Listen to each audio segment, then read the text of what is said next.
Olá, boa noite. Hoje é quinta-feira, dia 21 de abril, data que lembra a morte de Tiradentes.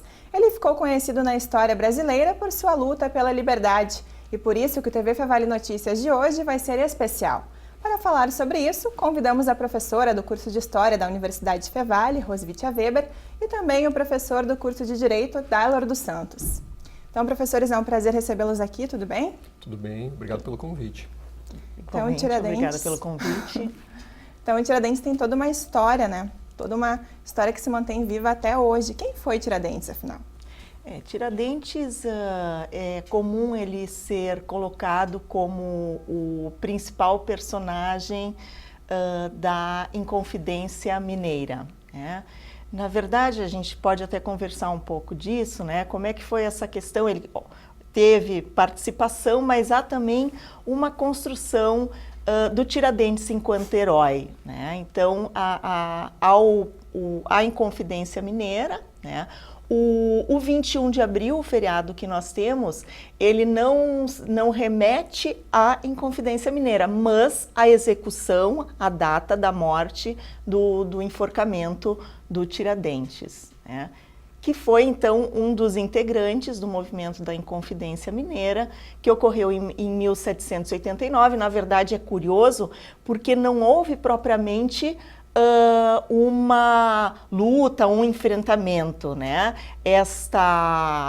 Houve sim a idealização de o que seria uma revolta que não ocorreu, porque antes de ocorrer um levante, ela foi denunciada, né?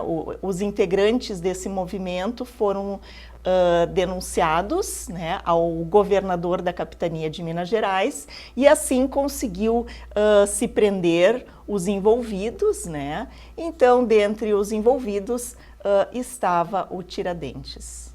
Então, toda uma história que remete a esses movimentos de luta por liberdade, né? Sim, na verdade, o que estava em jogo no contexto era uma forte... O Brasil, então, não se entendia ainda enquanto Brasil, né? Mas, enfim, a parte da América colonizada pelos portugueses, ela vinha sofrendo uma pressão muito grande, né? Em especial que recaía sobre a região das Minas Gerais, em função do controle fiscal, né? Havia muitos envolvidos neste movimento que estavam devendo para a coroa portuguesa altos impostos, né? E a coroa portuguesa, né, o governo português no contexto, tinha uma relação de controle muito grande em função das suas necessidades, em especial em 1755, Lisboa sofreu um terremoto, então eles tinham custos lá para reconstruir Lisboa, né? E afora a relação de metrópole com a colônia.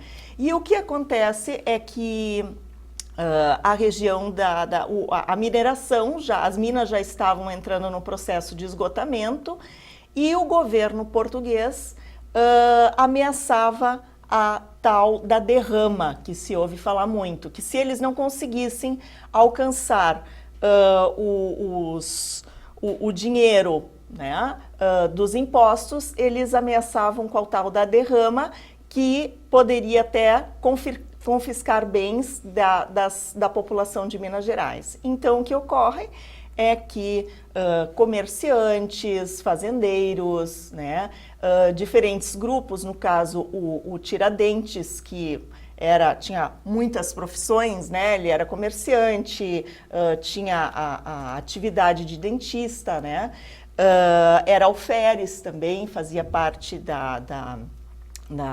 fazia carreira militar, né. Então se envolveram nesse movimento, e a ideia de liberdade então está ligada nesse momento à liberdade, sobretudo no sentido, né, não necessariamente uma liberdade que se estendia a todas as pessoas, né, mas uma liberdade com relação dessas pessoas poderem não ser oprimidas então pelo governo português. Então, dada essa introdução, a gente agora vai conferir uma reportagem especial que foi feita na Escola de Aplicação. Então, essa reportagem não é os professores, é uma aula totalmente diferente, onde são os alunos que nos contam a história de Tiradentes. Na Escola de Aplicação da Fevale, alunos aprendem sobre a importância de Tiradentes na história. Em tempos decisivos no cenário político, revolução e luta pelos direitos das pessoas são assuntos que jamais ficam velhos. Era um dentista e militar também. Para mim, pessoalmente, foi um grande herói assim, da nossa história, que ele que começou a cativar assim, o nosso povo que tem hoje essa história de um Brasil mais independente. Assim, né? Foi minerador, militar, tropeiro, principalmente minerador, óbvio, né?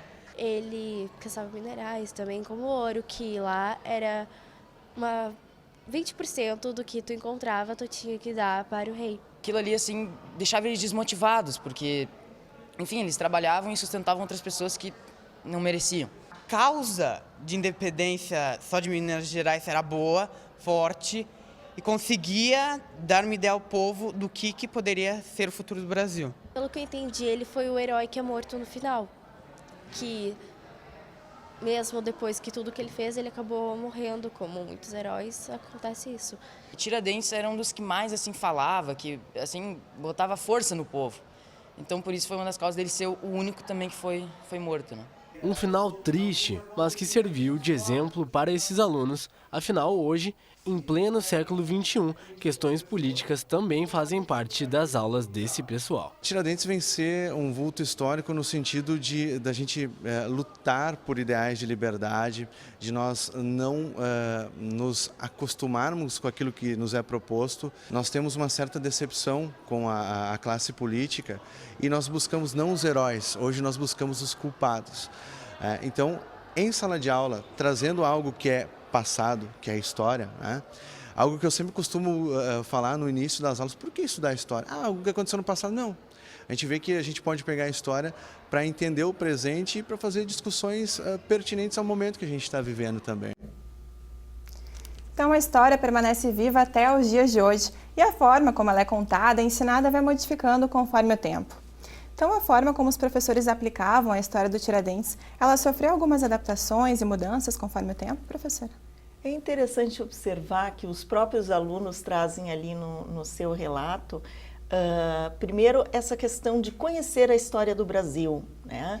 Que é tão, muitas vezes, desprestigiada, né? E à medida que a gente vê coisas acontecendo no contexto atual, há, por um lado, um interesse em discutir política, mas, por outro, também há muito desconhecimento da história do Brasil. Então, aqui a gente vê essa questão de, sim, se estudar os aspectos da história do Brasil. E o que acontece é que, há pouco tempo, estudar sobre esses movimentos, né, ou falar em heróis nacionais era mal visto, né? De fato, há uma construção, como eu falava antes, há a construção desse herói, porque o Tiradentes, no contexto, ele não foi herói, ele passou muito tempo para que na República se escolhesse este cidadão como sendo um herói, né? Colocando ele, porque a República precisava ter heróis, né?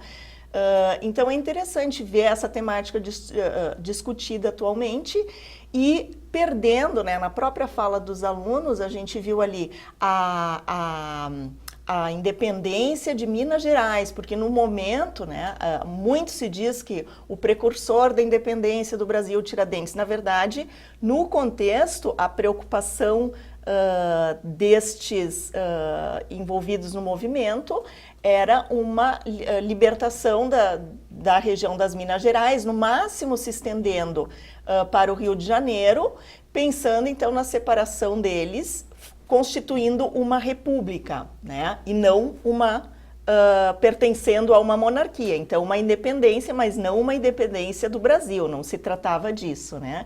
Então, se vê que esses alunos já estão discutindo essas questões, né? E hoje também não se coloca mais simplesmente a questão do herói, mas o herói pode ter problemas também, né? Esse herói não pode ser tão perfeito e tem se analisado como esse herói é construído. Então, isso é muito importante e o relato dos alunos passa essas informações. Por exemplo, o próprio Tiradentes, né, e uma das discussões do movimento era essa, a questão da escravidão. Né? Só que nem todos os envolvidos se preocupavam com a abolição da escravidão. O próprio Tiradentes tinha escravos. Né? Então, hoje, a tendência é se discutir, bom, quem são os nossos heróis, né? Como é que eles foram construídos como heróis, e isso não desqualifica, né? Perceber algumas coisas que podem não ser,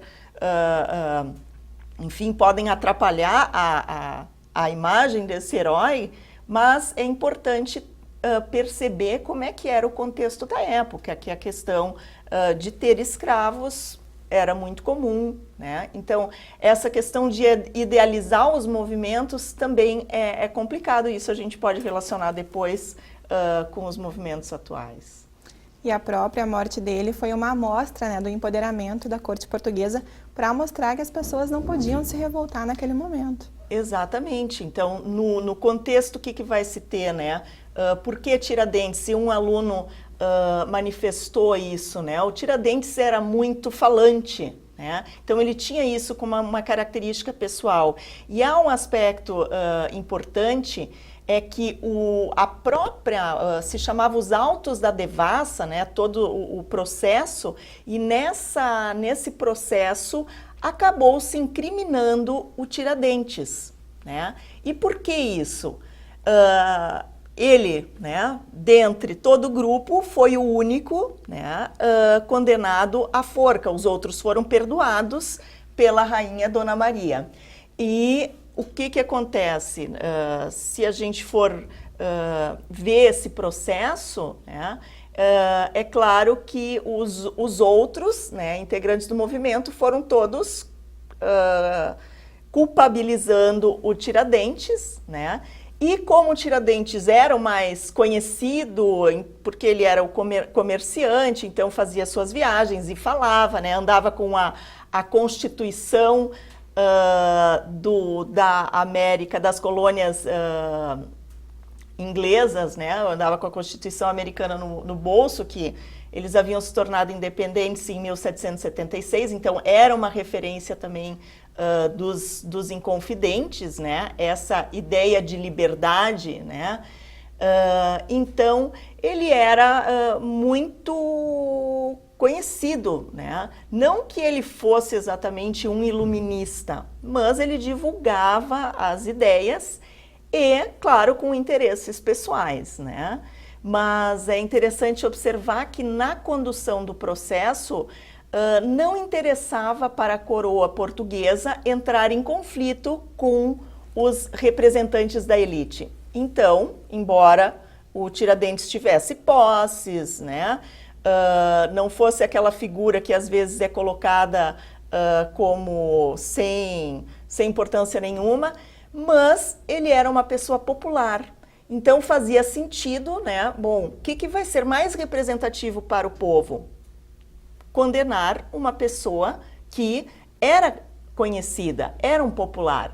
Agora, com as elites, ele precisaria se sentir, a coroa portuguesa precisava ter uma boa relação em função de que o governo português também era mantido através dessas boas relações com a elite que se encontrava aqui na colônia. Ok, então, obrigada. Então agora a gente vai para um breve intervalo e no próximo bloco falamos sobre liberdade, um direito garantido por lei graças à luta de pessoas como Tiradentes. Não saia daí, o TV Fevale Notícias volta já.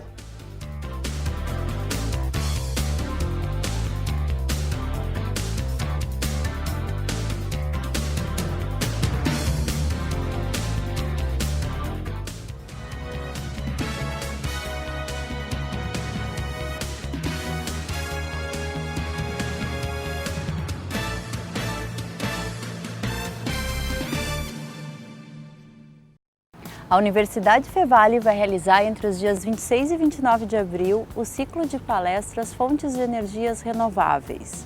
O evento acontecerá das 18 às 22 horas no auditório do Prédio Branco, no Campus 2. A participação é gratuita e as inscrições serão feitas no local e na hora do evento. O ciclo é voltado para empresas do setor, alunos de graduação e pós-graduação e integra o projeto de pesquisa e desenvolvimento de novos dispositivos para sistemas híbridos com fontes renováveis. E é realizado com fomento da Secretaria do Desenvolvimento Econômico, Ciência e Tecnologia. E é realizado pela Pró-Reitoria de Pesquisa da Universidade e pelos docentes do mestrado em Tecnologia de Materiais e Processos Industriais.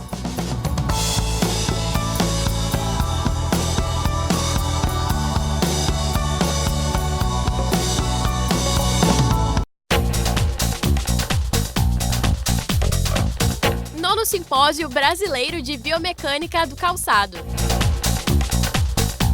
Venha conhecer as principais tecnologias associadas ao conforto e à saúde, assim como o desenvolvimento de novos materiais aplicados ao calçado.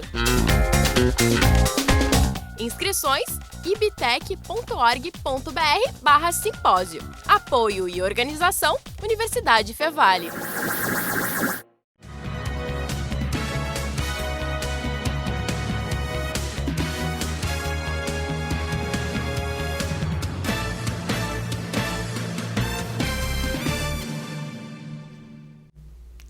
O TV Fevale Notícias está de volta para falar sobre um conceito bastante complexo.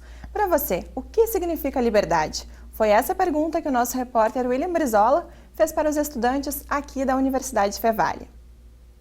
Nessa semana aqui na TV Fevale vamos falar sobre Tiradentes, herói da Inconfidência Mineira e um dos símbolos nacionais quando o assunto é liberdade. Mas você sabe o que significa essa palavra? No dicionário, uma das definições aponta que liberdade é o conjunto de direitos reconhecidos ao indivíduo isoladamente ou em grupo, em face da autoridade política e perante o Estado. Poder que tem o cidadão de exercer a sua vontade dentro dos limites que lhe faculta a lei. Nós fizemos essa mesma pergunta no campus 2 da Universidade Fevale.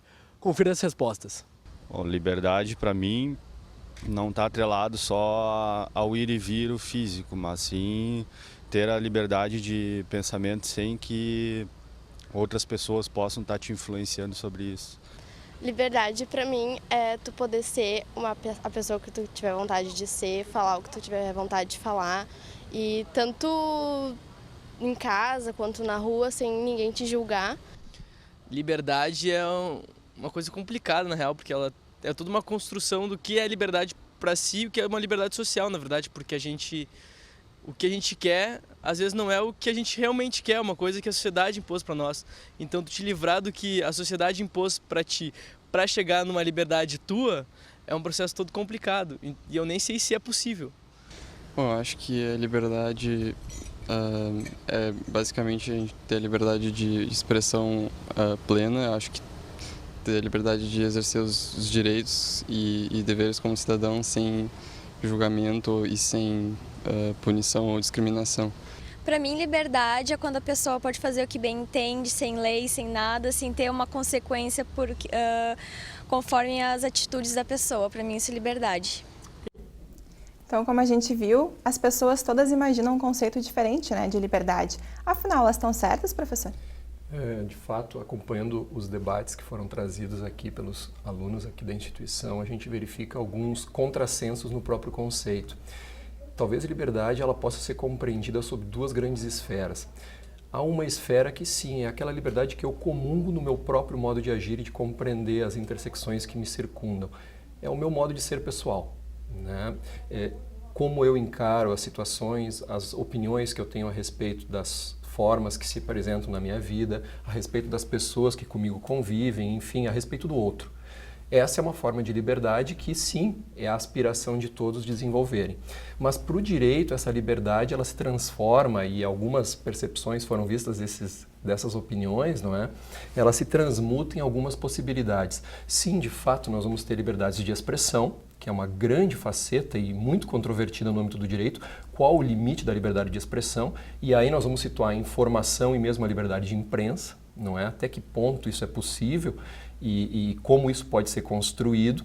Nós também vamos ter liberdades de crença, né, de concepção filosófica ou religiosas. Nós também vamos ter liberdades de reunião e associação, não é?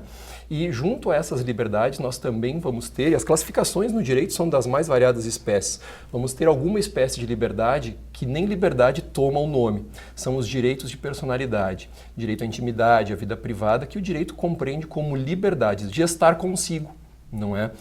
Essas formas de liberdade vão interessar o direito justamente por quê? Porque ainda que eu tenha na minha aptidão pessoal a tentativa ou a pretensão de construir uma esfera própria de disponibilidade, a minha manifestação pressupõe a presença do outro, não é? E é justamente aí que entram alguns outros conceitos que vão compor um rodapé mais robusto para que se erija esse conceito de liberdade. Por exemplo, falar em liberdade. Ao chegar aqui para ter essa conversa hoje, estava acompanhando um documentário sobre manifestação na Coreia do Norte. Acompanhei em poucos minutos isso e fiquei pensando até que ponto haveria ou não liberdade, não é, neste país. E nós podemos pegar não só esse exemplo, nós podemos pegar exemplos de estados teocráticos, com um fundamentalismo muito exacerbado, e nós não precisaríamos sequer ir a esse ponto de profundidade ou de exemplificação para encontrar limitações à própria expressão. Mas, de todo modo, talvez poucos poderiam dizer que exista alguma forma de liberdade efetiva de expressão em países assim. De fato, o Estado não está aparelhado e não está disposto a exercitar isso. E isso, por via oblíqua, nos apresenta um outro dilema. Bom, então concordamos que um Estado que tem aspirações democráticas talvez seja um ideal, embora a democracia por vezes apresente problemas, né? E esse momento político atual que estamos vivendo bem exemplifica isso. Talvez o Estado democrático seja aquele que consiga exercitar a liberdade numa amplitude máxima. Mas a pergunta que remanesce disso ainda é outra. Pois veja, se nós mesmo no Estado democrático podemos almejar falar em liberdade, também compreendemos que pessoas sem acesso ao conhecimento e sem acesso a determinadas liberdades econômicas, e isso talvez deva ficar entre aspas, né, não terão a mesma liberdade que outras pessoas buscam ou conseguem conquistar em vida. Então, nem mesmo a democracia por si só é uma garantia segura e robusta de liberdade. Então, dois aspectos. A liberdade é aquela que nós construímos como aptidão pessoal, é a aspiração de todo e qualquer ser humano, e a evolução dos direitos fundamentais e humanos caminha nesse sentido, e liberdade enquanto concretização de Estado. E aí entra o direito para, na medida do possível, apresentar alguns limitadores. Dignidade da pessoa humana, intimidade, vida privada, porque talvez um relato que deva ser posto nesse momento é que nenhum direito é absoluto. Nenhum. Então, nem mesmo a liberdade. Não é?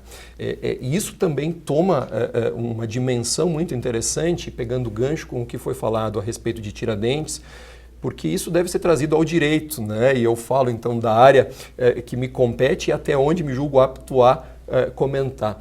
Tiradentes, e eu não vou entrar nessa construção histórica a respeito do mito e de fato a todo esse imaginário em volta dele, mas ele representa para o direito uma faceta importante, porque ele traz consigo, bem ou mal, e em menor ou maior grau, um resgate à la Estado brasileiro, né, ainda incipiente, é bem verdade, mas do ideário iluminista.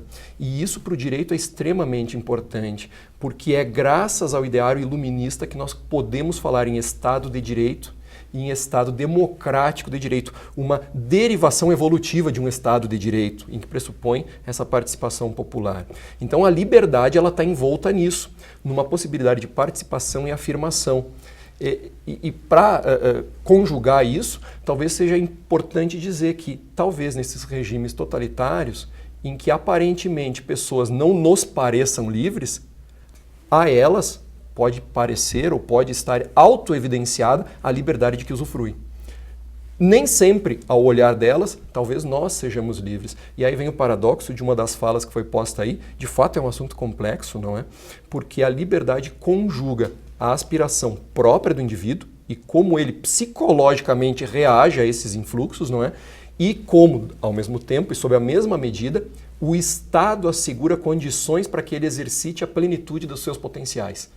Não é? É aí que entra a força do direito, que ainda que apresente inúmeros defeitos e inúmeras mazelas, e isso ele está num processo de autocrítica tremendo, ainda assim tem a condição de exercitar e amoldar de uma maneira um pouco diferente. Vide as gerações de direitos fundamentais, não é?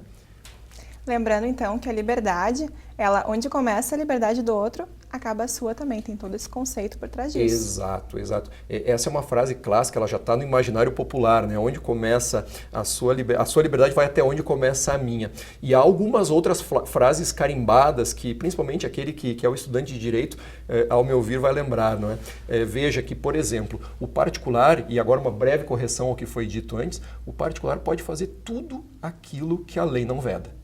É possível. Então o limite, é claro, é a vedação legal, não é? Já a administração pública, por exemplo, porque ela também possui liberdades e ela deve ter liberdades para executar políticas públicas, o administrador público. Mas veja, a liberdade dele eu chamaria assim, é uma liberdade vigiada. Ele só faz aquilo que a lei determina. Veja que são faces da mesma moeda, mas com repercussões extremamente distintas. Porque é justamente a partir da vinculação do administrador que eu posso, ao menos em tese, e nós estamos vendo as dificuldades na juspolítica brasileira nessa modulação, ao menos em tese, é a partir disso que nós conseguimos fiscalizar minimamente a atuação do administrador, não é? Sim, nós temos essa liberdade, mas veja, talvez a maior delas seja justamente a de imprensa e o Supremo Tribunal Federal ele é muito claro nisso, já se trata de um assunto, digamos assim, sedimentado. A liberdade de imprensa ela é irmã gêmea da democracia. E de fato, né, talvez um Estado que preserve isso de um modo mais intenso seja os Estados Unidos da América. Mas o Brasil vai nesse rumo. Só que volta aquele alerta que eu coloquei há pouco e deixo, enfim, a título de debate e também de questionamento. Nem mesmo a liberdade de imprensa é absoluta. Porque vejam, e já se manifestou o Supremo sobre um caso muito particular envolvendo especificamente liberdade de expressão.